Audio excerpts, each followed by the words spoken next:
Hello and welcome to this MEDIADELCOM podcast produced by Media Diversity Institute Global and hosted by me, Tanya Sakzewski. If you've been listening to our podcast, you may have heard project coordinator Halliki Harro-Loit from the Estonian team mention a wisdom-based approach to media policy.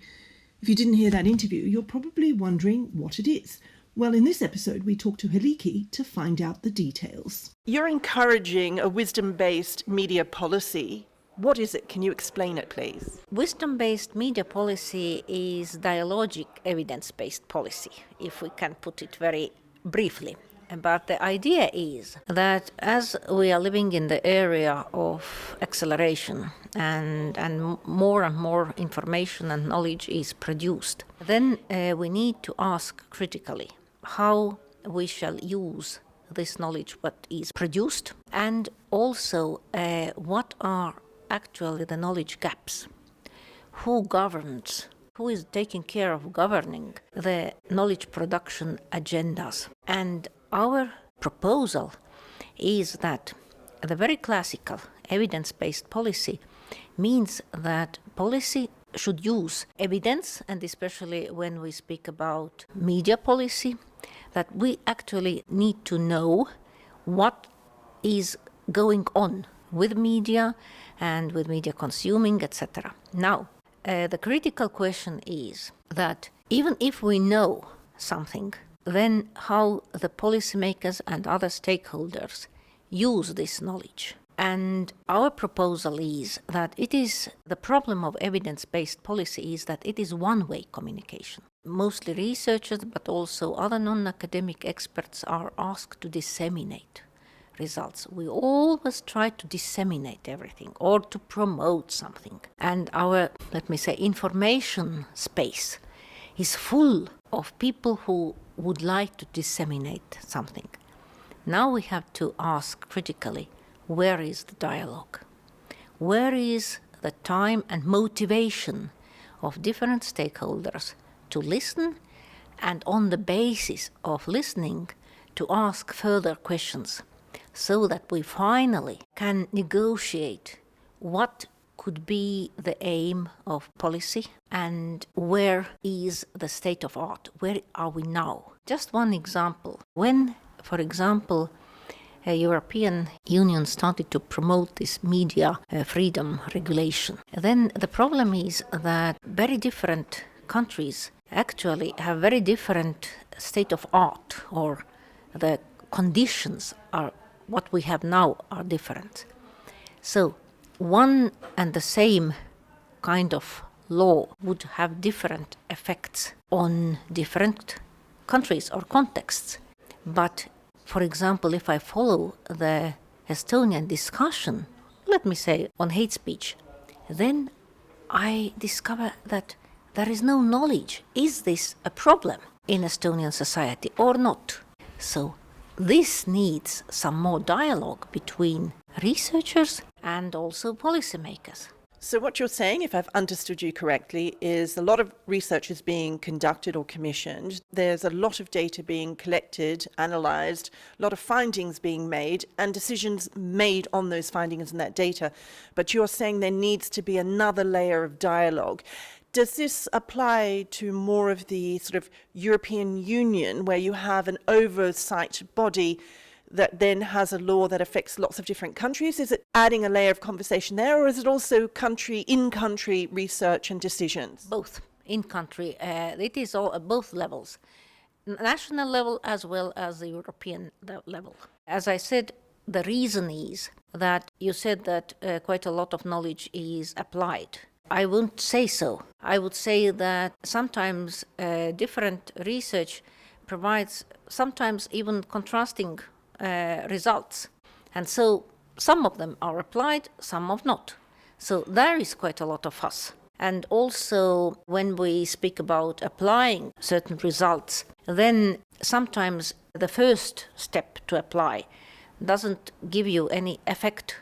You have to go back to some research questions and ask further questions, and then ask, what methodologically can be achieved, what is the quality of the knowledge we can achieve. Does this upend the sort of traditional thinking that, I guess if you're not in research academia or in policy making, you expect our authorities, our governments to make decisions based on fact, based on research, and you're saying that's not enough. They shouldn't rely on that solely. There has to be more dialogue. So for the average person, how would that change their life? I think that in the first instance, I think that when average person, for example, is listening or watching a TV program where different parties are debating about some, let me say, social issue, health issue, then at least in Estonia, I'm always worried, okay, you are proposing such and such changes, but have you been doing the evidence-based analysis on whom these changes will affect and how? And then sometimes journalists interview some single experts, and then the people will see, okay, this expert said this, that expert said that another thing. So it's again fragmented kind of knowledge. But we do not know what is the limits of this knowledge, what we can say, what we cannot say. I would say so that how it affects the common people is that I hope that if policymakers and different stakeholders will put more effort on discussing by themselves, also among themselves, what kind of evidence we can trust, what are the knowledge gaps where we cannot get information, where is the unpredictable, let me say, processes. And then I think that it is also easier for media to start to pay attention to the quality of political debates and put more pressure on politicians when they come to media and start to provide arguments. Try to be evidence-based and try to be more informed about the sources you are using. So this is very many steps, but the final aim of all this wisdom-based policy is that the whole society, all the different stakeholders will learn to argue on, let me say, factual basis, not just to tell about utopia for the citizens. Just to be clear, very briefly, what then is the difference between evidence-based policy and wisdom-based policy? What's the key difference? Dialogue. Evidence-based policy is mainly one-way communication. The researchers produce a knowledge or any stakeholders, and the policymakers will use it. Wisdom-based, wisdom itself makes the difference. It means that we are sharing. By using more dialogue, we are sharing our experience. We take more time to discuss. It is slower.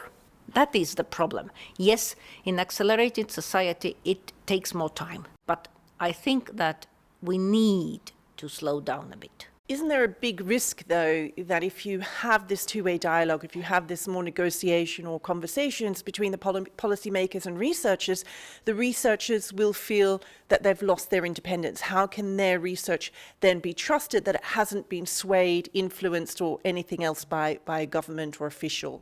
Yes, I think this is the same risk as when we speak about journalists and journalistic autonomy. Yes, there is risk, but I personally do not believe that we are very independent as researchers already now, because we are dependent on our grant money. This is one aspect. So the agenda setting, we are not autonomous when we speak about agenda setting. That is truth. Where we need to be free and autonomous is how we interpret the results, and we also need to be honest speaking about the limitations of our knowledge. For example, if we listen to the climate scientists again, we have to be careful what is the actual knowledge and where we are not sure. So I think that exactly like journalists, it is the ethics and values of researchers also to be honest and to be self-reflective. And it is exactly like journalists. If this is recalled now and then, what is the position of academic or non-academic researcher, whom they should serve, then I think that it is again the culture that can protect this autonomy and nothing else. I think that this is the question of values. Do you think the academic or research community is going to support your call for that more dialogue? I think that yes, theoretically yes, because I remember that most of the scientists are really happy if someone pays attention to them. On the other side, of course, the scientists have to learn more listening also. So it is both sides. Everything starts from the listening. You have to listen the other side, the needs of the other side. And then you have to also, you need to be motivated to change sometimes a bit your agenda, to change something, your ideas. So it is flexibility and openness. So I think that there are some people who are very much eager to be in dialogue and who already now are asking by themselves, I have heard them, especially social scientists, why I am doing this. I want to do something that is useful. So there are quite a lot of scientists, especially social scientists, who really want to have some impact, real impact, not only in journals, but real impact to the life. But they are all the time also asking, I'm trying to say something, I'm trying to influence, but no one is listening. So could you briefly give me an idea of what would be different about a wisdom-based media policy? How different would the media look? What would the change be? I think that the difference would be that when we speak about different stakeholders, then of course quite a lot of knowledge is produced by the business itself and media organizations. And in some countries there is a very nice cooperation between the research and business. In some countries it is not so. In some countries we speak about practical journalists, practice-oriented people, and these are the theorists, theoretical thinkers. And I think this is one prejudice. Just give you one example. About 10-15 years ago, researchers in Estonia started to say, we were trying to pursue also the business, don't produce so much online news. You are overproducing. You are wasting resources. And then marketing people didn't believe us much, or they didn't want to listen. Now they have come to the same conclusion and everything has been improving. So in some cases, maybe academic people, in some cases, maybe the viewpoint is not exactly what the business would like to listen in the first instance. I truly believe that also the researchers, media researchers, should more listen what would be the needs of the business. But this is all good in theory, but as you know from your research, particularly in the EU, a lot of countries are backsliding on media freedoms, backsliding on democracy. So is this even feasible? Yeah, I have been thinking a lot about it. My main idea is actually that although here we are dealing with media and deliberative communication and dialogue, my main idea is that the whole democracy depends on the culture of dialogue and listening. And in the acceleration, when the social acceleration is going on and very many changes are, and everyone is fighting for attention, then of course our motivation to take time and listen, acceleration itself works against dialogue. And of course there is also cultural differences. And I think that also we have to take into consideration the educational differences. The better is the education of the majority of the people, the better possibilities we have for democracy and deliberation. But of course one thing I think that we missed when this very quick technological development started. Our children learn mathematics and they learn science and they learn to draw, but there is not much systematic education concerning interpersonal communication skills, for example, listening skill, because it is a skill, and of course character education, because these things, dialogue also needs quite a lot of people that are able to reflect upon their own values a bit. I think that even if we are a bit late, let's try to catch up. But my idea is that the idea of dialogue and listening should be widespread. And also in education, it could be in part of character education. And so I think that this might be one possibility to stop a kind of polarization. And also I think that the very quick changes, and this is what the social acceleration brings about. And everything has changed so quickly. So I think that this is also what we now see. This is the cost of all these very nice changes. So again, going to the dialogue very briefly. If we have to face the bad side of social acceleration and also technological acceleration, I have that we have to think about what could be the remedies. Quick final thought from you. Do you think there's a will from the policymakers, which essentially mostly are governments, politicians, to actually make wisdom-based policy decisions? Are you an optimist, I guess, is what I'm asking.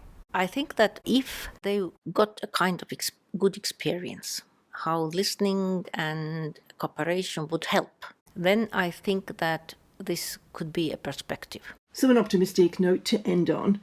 You can find out more about the project and its findings on the website mediadelcom.eu.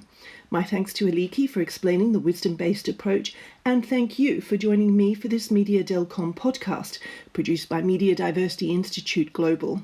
If you've enjoyed this podcast, please like and share it. We look forward to your company next time. Goodbye.